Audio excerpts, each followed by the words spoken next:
Muito bem, amigos, estamos nós aqui no Tema Livre da Nova Era TV, mais uma vez assessorados aqui pela Ananda Cell, nos bastidores, e nós que estamos gravando hoje o último programa de 2018.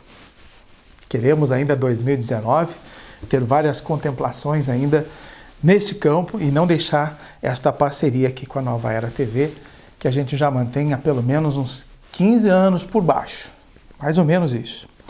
Mas, gente, vamos ao que nos interessa. Hoje pela manhã, nesta sexta-feira, momento em que nós estamos gravando este programa, estive na Polícia Militar acompanhando a entrega de mais 4 veículos à Polícia Militar.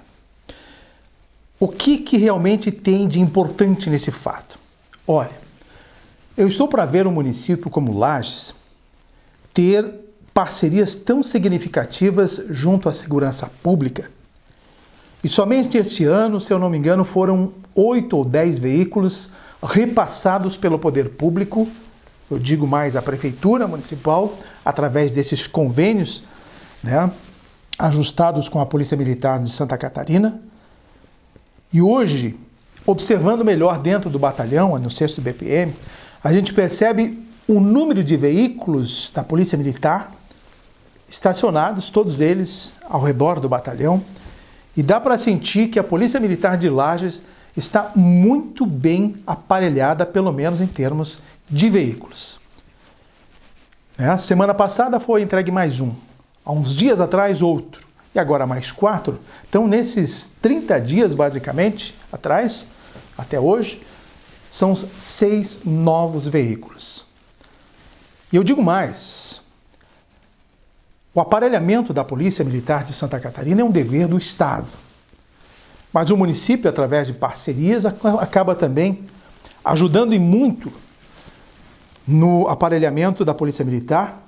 E, claro, nós, cidadãos, acabamos agradecendo bem mais por ter este suporte do município para garantir melhor a nossa segurança aqui da cidade de Lages.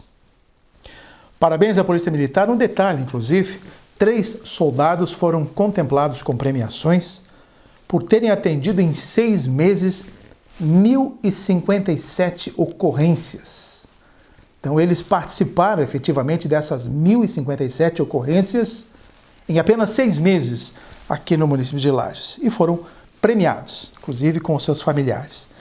Então, a gente percebe que realmente o trabalho da Polícia Militar aqui do município de Lages está sendo muito bem orientado, muito bem gerido, inclusive, e isso tem que ter o reconhecimento. Parabéns por todo esse esforço, inclusive com orientações agora para o final do ano e tudo mais, alertando a população quanto aos perigos de deixar as casas sozinhas, enfim, em razão das férias e tudo mais, das viagens de feriadões e tudo mais. Bom, na semana passada, eu inclusive não pude gravar o meu programa, porque eu estive participando de uma coletiva à imprensa que, na verdade, se transformou num balanço da atual administração. Eu não lembro aqui tudo o que foi falado, mas cada secretário, cada executivo teve de 2 a 3 minutos para expor as ações realizadas por cada segmento dentro da prefeitura. E se a gente for analisar tudo o que foi dito, está, sim, muita coisa sendo feita aqui na cidade de Lages.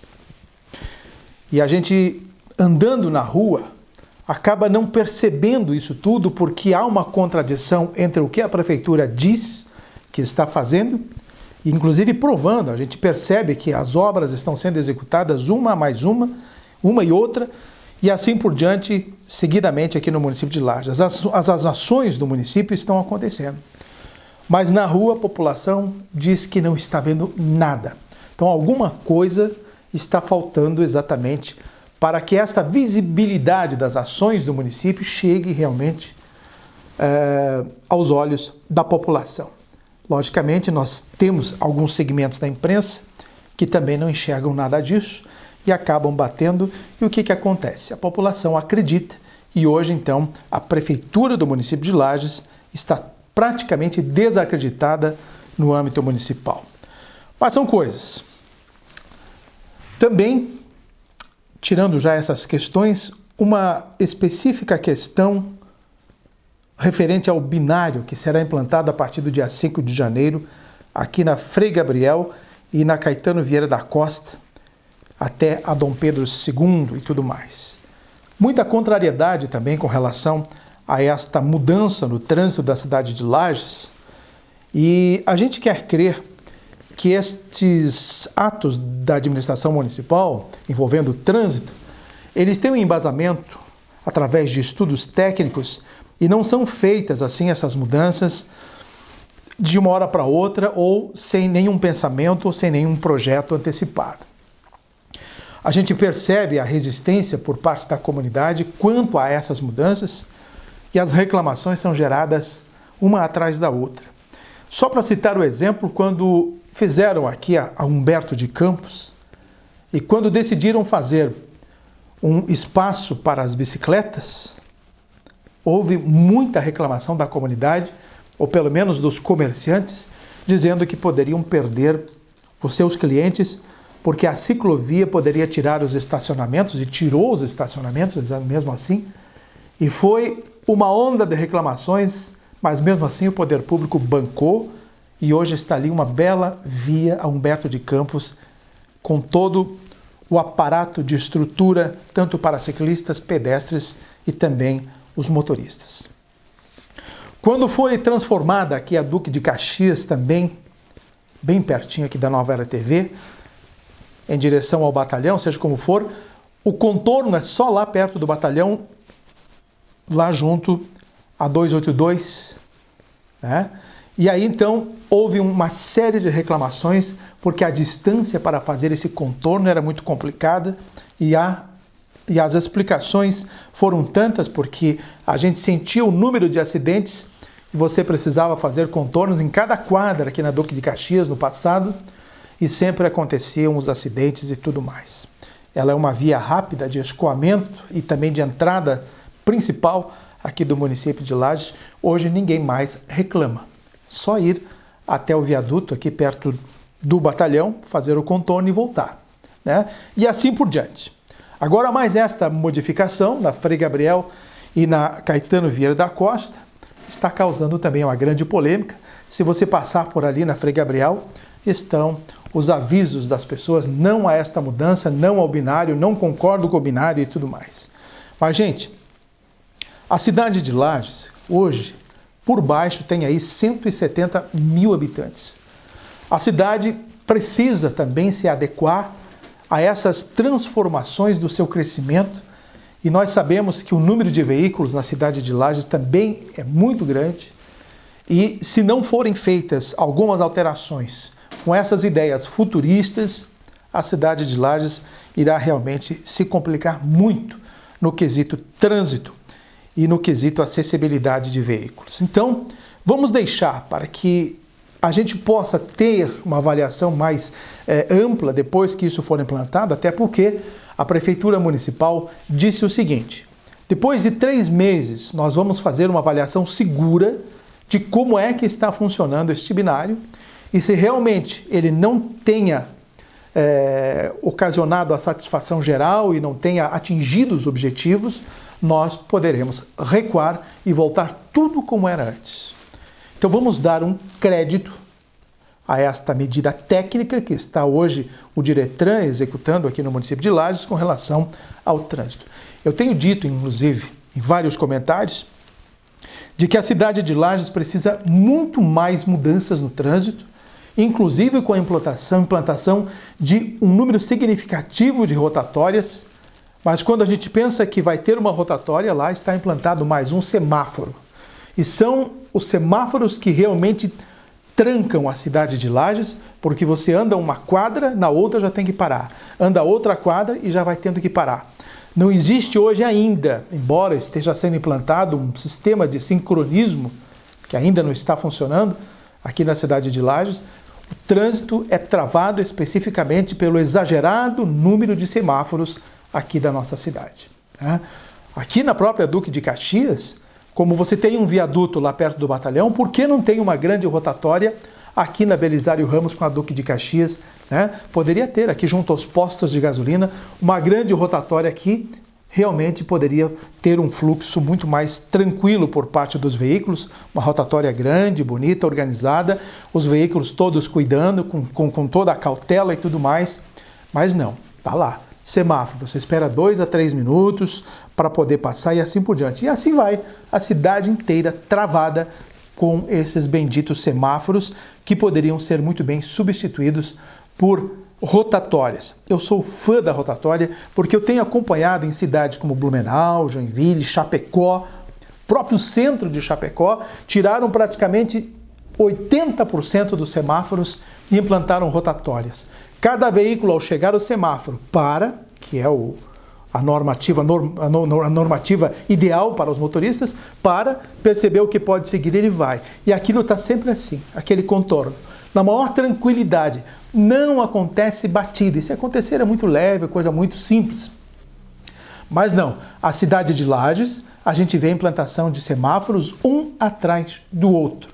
E isso gera custos, gera, no caso, essas despesas extras para o município, porque a manutenção é cara e eu não sei o porquê que essa opção sempre está em primeiro lugar. Tá aí uma crítica que a gente coloca nesse sentido, mas a gente não vê essas mudanças acontecerem no caso das rotatórias.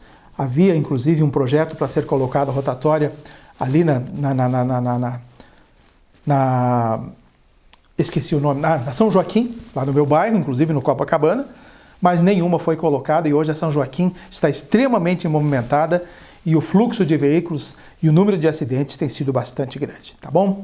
É só uma questão que a gente coloca para vocês para fechar este ano neste ponto e no próximo intervalo, depois do intervalo, a gente vai falar sobre política e a expectativa com relação aos governos que estão por aí chegando a partir de 1º de janeiro de 2019. 2 minutinhos e a gente já volta.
Muito bem, estamos nós de volta então com o nosso tema livre. Pessoal, o ano está fechando, olha, não foi um ano fácil esse de 2018, mas a gente obviamente sempre tem a esperança de que quando chega o ano seguinte, a esperança se renova e nós vamos, claro, continuar batalhando com muito esforço, muita dedicação para que os projetos tenham sucesso. E nós acreditamos muito neste ano de 2019, até porque teremos grandes mudanças no setor político, principalmente no nacional, numa esperança renovada com a presidência de Jair Bolsonaro, que realmente dará com certeza uma nova cara a este país, com decisões drásticas em grandes setores do mundo político, do mundo da segurança pública, do mundo da corrupção, enfim, eu acho que teremos grandes e gratas surpresas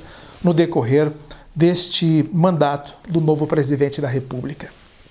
É uma expectativa enorme, nós torcemos muito por isso e as coisas devem acontecer já, inclusive, a partir do dia 1º de janeiro. Inclusive, assistindo os noticiários nacionais, Jair Bolsonaro vai fazer uma devassa nas ações do presidente de hoje ainda, o Michel Temer, dos últimos 2 meses. Só dos últimos 2 meses. Porque se for um pouquinho mais, eu acho que a caixa preta é muito maior. Mas dos 2 meses eu acho que já vai dar para sentir que essas ações do Michel Temer serão realmente cabeludas e que serão descobertas. Sem contar o que a gente imagina que deve acontecer quando abrirem a caixa preta do BNDES, Caixa Econômica Federal, entre outras coisas, será bicho feio, né, diante disso tudo. Então, tem muita gente aí apavorada com o que deve acontecer a partir do novo governo. No estado de Santa Catarina, nesta onda de Jair Bolsonaro, foi eleito, então, o Carlos Moisés da Silva, o comandante Moisés, governador do estado de Santa Catarina. Foi, sem dúvida nenhuma, uma grande surpresa, pois acho que nem ele esperava que seria eleito governador aqui do estado de Santa Catarina. O comandante Moisés, unicamente como experiência, comandou um pelotão dos bombeiros lá por Tubarão, naquela região do sul do estado, e lá ele é bastante conhecido. E agora assume então um governo com uma inexperiência que ainda nos preocupa e que nos causa uma certa apreensão, porque o estado de Santa Catarina, em que pese toda esta crise que nós estamos vivendo nos últimos 2, 3 anos, crise econômica e também política, o estado de Santa Catarina conseguiu suportar, diferentemente de outros estados da federação, e está aí, pelo menos, em melhores condições do que a gente pode imaginar. Há, claro, muita coisa a ser feita, há muita crítica com relação às dívidas do estado de Santa Catarina e outras colocações no quesito saúde, por exemplo. Mas se formos analisar Santa Catarina numa comparação com o Rio Grande do Sul, com o Rio de Janeiro e outros estados da federação, nós estamos num estado, em termos de gestão, num mar de rosas. Claro que tem problemas. E assim é que o novo governador vai assumir, cheio, claro, de responsabilidade diante das questões que deverão ser realmente tomadas. Uma delas, a extinção de todas as ADRs. As Agências de Desenvolvimento Regional, as secretarias regionais, deixarão de existir. Só não se sabe agora como vai ser a ponte de gestão com os municípios do estado de Santa Catarina, se vamos voltar à velha prática de simplesmente pegar o carro, os prefeitos, né, pegar o carro, ir para a estrada e procurar uma agenda com os secretários estaduais na capital, Florianópolis. Isso é muito ruim, praticamente, para as pessoas que vivem no oeste do estado, porque isso sempre foi uma reivindicação bastante grande, pelo menos ter uma representatividade. No passado havia a Secretaria do Oeste, era a única secretaria descentralizada no estado de Santa Catarina, com sede em Chapecó. Está lá, um prédio enorme no centro da cidade, pertinho da prefeitura, né? Antiga prefeitura, porque não é mais a prefeitura lá, mas está lá o prédio da Agência de Desenvolvimento Regional, a Secretaria do Oeste, porque o Oeste reclamava da distância que tem com a capital para poder conversar com os secretários. Então não há uma visão diferenciada de como é que o governo atual, o que vai assumir agora em 2019, vai então se adequar diante das necessidades dos municípios em todos os extremos do estado de Santa Catarina. Aliás, o governador eleito, até agora, praticamente não concedeu entrevistas nesse período de transição junto ao governo de Eduardo Pinho Moreira, não concedeu entrevistas à imprensa. Chegou até a convocar uma coletiva para anunciar alguns secretários de Estado que ele estava nomeando e simplesmente ao encerrar, depois da sua explanação, se retirou desta coletiva, que não foi coletiva propriamente dito, e acabou indo embora sem falar com os jornalistas, deixando todo mundo abismado. Mas esta então é a previsão que nós temos para 2019 e queremos crer que Santa Catarina, temos que depositar toda a confiança possível neste governo, que talvez esta inexperiência nos surpreenda em termos de gestão, já que a população catarinense votou em massa nele e acredita que esta mudança era necessária para tirar os velhos políticos do governo, tirando aí o MDB, o PSD, o PSDB, toda esta política antiga que que o pessoal diz, então, que esta nova política seja bem-vinda. Não tenho absolutamente nada contra o novo governo, mas eu estou recheado de preocupações, assim como todos os segmentos do estado de Santa Catarina, principalmente os segmentos da área econômica e do setor agropecuário. Principalmente esses dois estão ansiosos para ver qual vai ser o comportamento do governo. Pelo menos alguns nomes do seu secretariado se encaixaram neste perfil. Agora, nos bastidores há comentários de que o governador eleito praticamente não conversou e não deu atenção devida aos seus participantes do pleito de 2018, aos candidatos que não se elegeram, e acabou incorporando em seu governo vários coronéis da Polícia Militar e dos Bombeiros que sequer participaram da campanha, né? E isto então está sendo uma queixa bastante séria e está havendo desde já uma divisão interna dentro do PSL, que é o partido do governador eleito, o Carlos Moisés da Silva, e as coisas estão hoje de arrepiar. Então, as fontes que a gente tem dentro da Assembleia Legislativa, são 5 os deputados eleitos pelo PSL, estão hoje pensando em até boicotar algumas coisas, porque na composição da mesa diretora da Assembleia Legislativa, o PSL não tem vez ainda. São todos candidatos novos e não têm a mínima chance de serem presidentes da casa. Então, a briga está entre o candidato do PSD e o candidato do MDB. Então, a partir de agora, do PSD, quem é? O Júlio Garcia, né, que está hoje articulando e poderá ser ele o primeiro presidente desses 2 anos que vem à frente em 2019. Depois, o MDB poderá assumir os 2 últimos anos. Então, esta é a próxima, a mais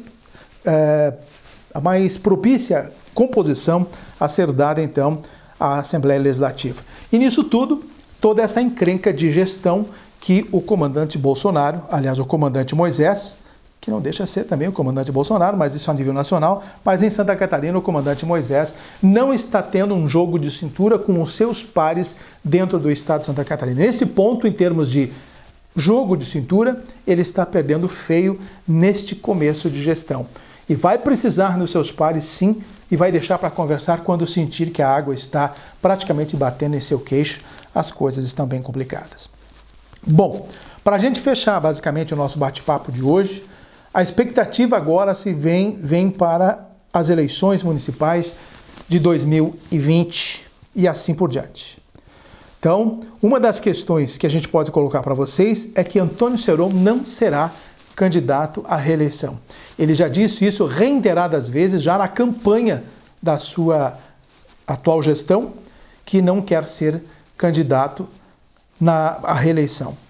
Então, até deixou escapar na coletiva desta última sexta-feira passada, que são os últimos 2 anos de administração e que depois o próximo vai ter que se virar. Então, isso já deixou a dica de que não vai ser, então, candidato à reeleição.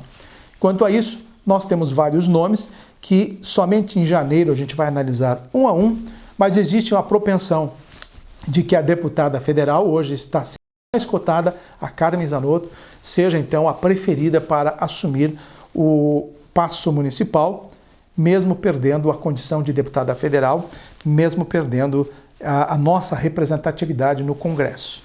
Mas, segundo as especulações de bastidores, Carmen Zanotto poderá ser, sim, a candidata preferencial a assumir a prefeitura do município de Lages em 2021. São essas as coisas que a gente tem colocado a vocês. No fechamento, agradecer a audiência de todos vocês no decorrer deste ano de 2018. Esperamos estar de volta, então, em 2019, com várias ideias de projetos para que a gente possa sobreviver. Foi um ano difícil, como eu disse, 2018. Agradecer de coração a parceria aqui da Nova Era TV, que são quase 15 anos que a gente compõe este quadro. É uma grande honra, um grande orgulho a gente poder fazer parte, então, da família da Nova Era TV. E 2019, então, né, Nanda? A gente está de volta. Um feliz ano novo para você, um feliz ano novo para todos vocês que nos assistem e esperamos realmente que 2019 seja aquele ano muito especial a partir de todas essas mudanças na área política que nós estaremos vivenciando neste ano chave, então, para o desenvolvimento nacional, desenvolvimento do Estado. E claro que se isso acontecer nacionalmente, teremos um município também andando conforme a gente espera. Tá bom, minha gente? Um grande abraço para vocês, feliz ano novo e até 2019. Esse ano, sem papo, não quero mais.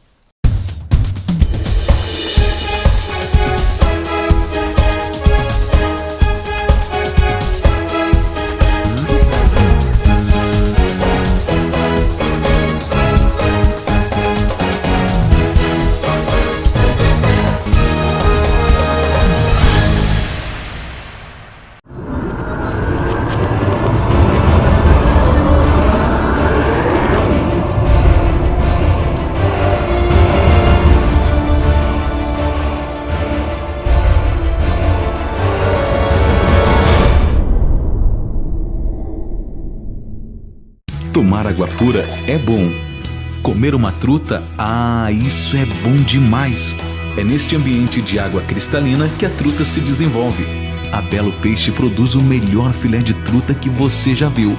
Além de deliciosa, a truta traz vários benefícios para você e sua família, como cálcio, fósforo, sais minerais e alta concentração de ômega 3. Filé de truta Belo Peixe, sua família vai se apaixonar. Opa!